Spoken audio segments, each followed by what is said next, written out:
যেতে পারি, ওই আয়ন ঘোষের স্ত্রী হয়ে, কিন্তু আমি যখন জন্মাবো আমি কিন্তু চোখ খুলব না। যতক্ষণ না তুমি গিয়ে আমার বদন স্পর্শ করবে ততক্ষণ পর্যন্ত আমি চোখ খুলব না। রাধারানী বললো আমি চোখ খুলব না। আগত দাপর যুগে রাধারানীর জন্ম হলো। রাধারানীর জন্ম কি হলো? রাধারানী অজনী সম্ভবা। দেবতারা কোনোদিন জনী সম্ভবা নয়, অজনী সম্ভবা। একদিন মা কৃত্তিকা গেছে যমুনায় স্নান করতে। ওই যমুনার জলে একটা স্বর্ণ পদ্ম ফুল ভেসে আসছিল। তো ওই সহচরীগণকে বললো, দেখ দেখ ওই পদ্ম ফুলটা ভেসে আসছে, ওই পদ্ম ফুলটা আমায় এনে দে। তো তার সখীগণ সেই পদ্ম ফুলটা এনে দিল।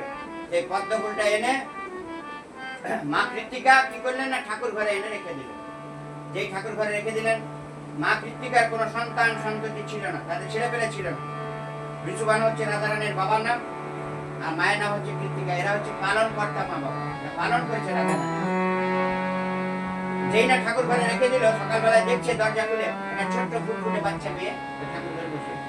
চারদিকে প্রচার হয়ে গেল যে কৃত্তিকা একটা কন্যা সন্তানের জন্ম দিয়েছে। সবাই ছেলে পেলে দেখতে আসে না, সবাই দেখতে এসেছে। রাধারানীর মায়ের সাথে কৃষ্ণর মায়ের খুব ভাব ছিল, মানে যশোদার সাথে কৃত্তিকার খুব দুবন্ধু ছিল। তো সব লোক মুখে শুনেছে যে যায় একটু কৃত্তিকা নাকি একটা মেয়ের জন্ম দিয়েছে, দেখে আসি। এদিকে তো প্রভুর তো আসার কথাই আছে, না এলে তো চোখ খুলবে না।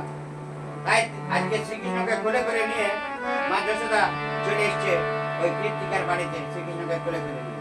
এসে পরে অনেকদিন পর দুই বন্ধুতে দেখা, দুজনে খুব গল্প করছে। এই যে শ্রীকৃষ্ণকে এবার রাধারানীকে কথা দিয়ে আছে, না স্পর্শ করলে চোখ খুলবে না। এবার শ্রীকৃষ্ণ তো কোল থেকে নামার চেষ্টা করছে, যেই নামছে, এই গোপাল বসো, ভালো করে বসো,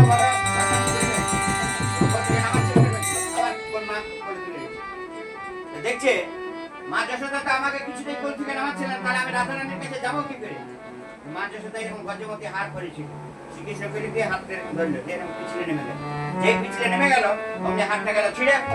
এবার মা কৃত্তিকার মা যশোদা ওই হারের গজমতি গুলো ঘোরাতে লাগলো। কৃষ্ণ আমার হাঁটি হাঁটি পা করে চলে গেল রাধারানীর কাছে।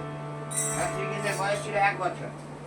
রাধারানীর কাছে গিয়ে যেই না বদনে স্পর্শ করেছে, রাধারানীর চোখ মেলে বলছে, প্রভু তুমি এসেছো? বলছে, আমি তো আসতে বাধ্য, তোমাকে যাওয়ার কথা দেওয়া ছিল। এদিকে মা যশোদা বলছে, গোপাল গোপাল গোপাল কোথায় গেলি বাবা, গোপাল গোপাল